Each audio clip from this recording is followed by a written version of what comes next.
Welcome to Alpha Marketing, your go-to resource for unlocking the full potential of your small to medium-sized business.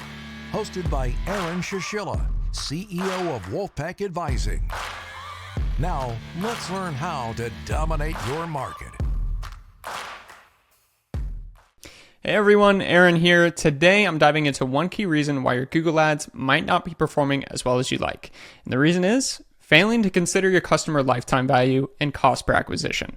So let's break that down. This topic is absolutely crucial for business owners and marketers because in understanding your CLV or your customer lifetime value, it can completely change how you approach your Google Ads strategy.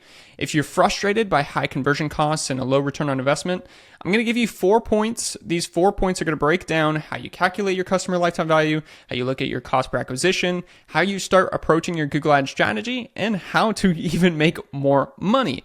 So let's first define customer lifetime value, and then we'll get into those 4 key points. Your customer lifetime value is the total revenue a business can expect from a single customer account throughout the entire business relationship. Now, if you're thinking I'm in a business and I'm like, there's no way like I can make a lifetime value out of my customers, like maybe I'm a roofer, I'm a home inspector, I'm like, there's no way there's a customer lifetime value. It's a one and done. A lot of businesses fail to consider how there is an additional value out of a customer. So in the case of a home inspector, if you think, hey, yeah, people only buy homes every 7 years, like I'm not going to see them for another 7 years, so there's no lifetime value there. A lot of times what you don't think about is that there is a lifetime value from the buyer's agent side. So you might only do 2 to 3 inspections for a single agent at a time. But if you acquire a new buyer's agent from a Google ad, right? That is 2 to 3 inspections that you could possibly get on average. So then now that $500 one-time sale turns into actually $15 to $2,000 over the lifetime. If you're a roofer, yeah, maybe it's only the one-time roof that you do, but there's also referral costs or referral revenue you can earn from that initial job. So you really need to understand the full picture and not just think, hey, I'm not a subscription model. You know, there's no lifetime value there. There is a lifetime value there, and you need to calculate it. So many businesses overlook this metric when setting up their Google Ads campaigns, and that's where kind of the trouble begins. So let's get into those 4 steps now. The first one is the customer acquisition cost. Some marketers call it CAC or CAC. Versus the CLV, the customer lifetime value, and how those intermingle. So the customer lifetime value is the total value you're going to earn from a customer, and then the cost per acquisition or the customer acquisition cost is the cost or percentage of that it takes to earn that customer. A healthy cost you're looking for is between 10 to 20%. Generally, most businesses spend 10 to 20% of their total revenues on marketing. So if you divide, in this time frame, I earned 100 customers and I divide my marketing cost among that, then I can get my customer acquisition cost for that period.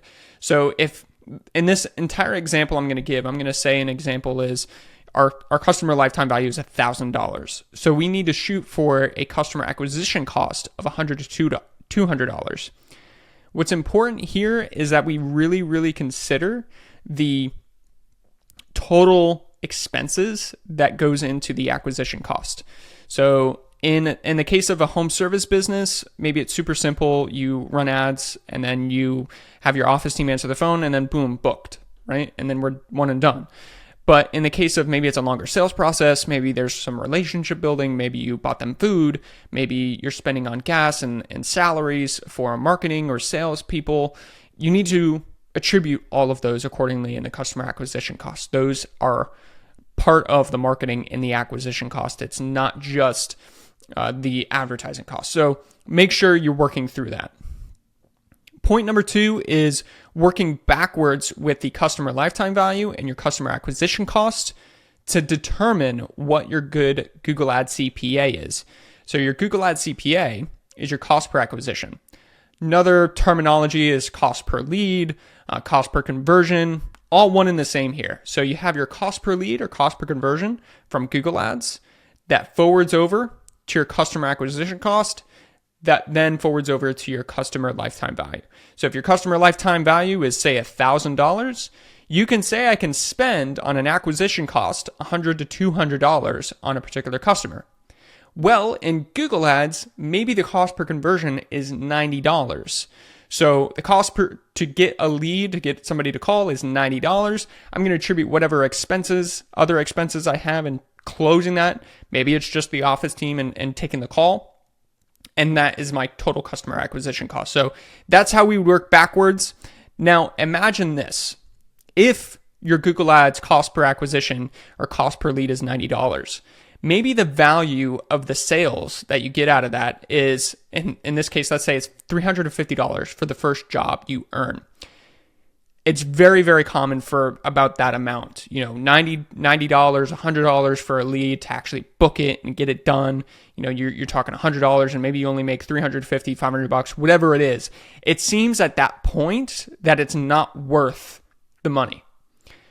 However, when you start accounting for the customer acquisition cost that you work backwards from, that, hey, my lifetime value on average for a client is $1,000, then the $90 cost per acquisition is actually a steal, right? And it's a steal because I know over the lifetime value of that client or the referrals they're going to give me is worth way more in the long run. Going back to that example of a home inspection company, if the first home inspection you do for that client is only $500, but you spent $100 to get it, you might think, hey, that's too much money. I can't afford that because it's too much money of the actual overall piece of the pie. But if you implement strategies to retain that agent that you worked with and just met on that first job, well, now the average lifetime value, because you met that new agent, is an additional 2 to 3 other inspections from that agent. So you did the initial sale that you met from Google Ads for $500. You met a new agent. That new agent now refers you 2 to 3 other inspections. You earn an additional $1,500 to $2,000 in additional revenue because of that original Google ad. So that original Google ad that cost you $90 actually netted you $2,000, $2,500 in the long term. It might have taken you a year to 2 years to realize that revenue, but that revenue is still there. So when we look at why your Google Ads could not suck after all, it's because your acquisition cost could actually be really, really good over the lifetime value. The thing is that you're running in the red in order to pay for that and earn that money over the long term. The big businesses have the money to basically invest and put all that money in there because they understand, hey, if I can get my conversion cost at this value, I know that the lifetime value is there and I will earn it over the next year, 2 years, 5 years, whatever it is. So when you run an advertising strategy, really shift your mindset into this: what is my lifetime value? What is my safe customer acquisition cost? And what do I want for a cost per conversion or cost per lead basis when it comes to my Google Ads strategy, or even Facebook or Microsoft ads, whatever you're running? Now, the fourth point I want to make, and this is going to be the final point and the most important, which is how do we increase our return on ad spend? We can increase a return on ad spend by not focusing on the tiny minutia of Google Ads campaign. Yeah, like of course you need to have a good Google Ads strategy. You need to work with somebody that knows what they're doing with Google Ads.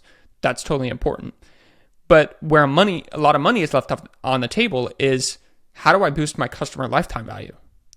So to improve your Google Ads spend or Google Ads return on ad spend, one of the best strategies is to increase the lifetime value from your customers. So you can work on upselling services. You can work on cross-selling services.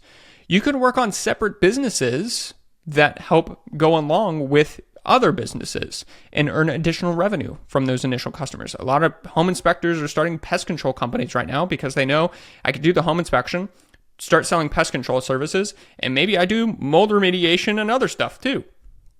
All because I earned that one Google ad for $100. And yeah, it wasn't worth it on the initial return, but over the long term, it had netted me, say $10,000 over 2 to 5 years, whatever it is. You can also look at loyalty programs and referral programs. So implementing a really good referral program or a marketing automation system in order to retain your clients or retain your referral partners can help retain more business over the long term. If I look at a home inspection company, again, I'm going to pick on them, or even a roofing company, I put them in a marketing automation system to retain them and kind of reward them, keep in touch with them, offer my referral bonuses to them. If it's the case of an agent, I can keep in touch with them, trying to get an additional inspection out of them. I can try and get referrals from my roofing that I'm doing or that I'm selling, right? And from the homeowners that I'm working with.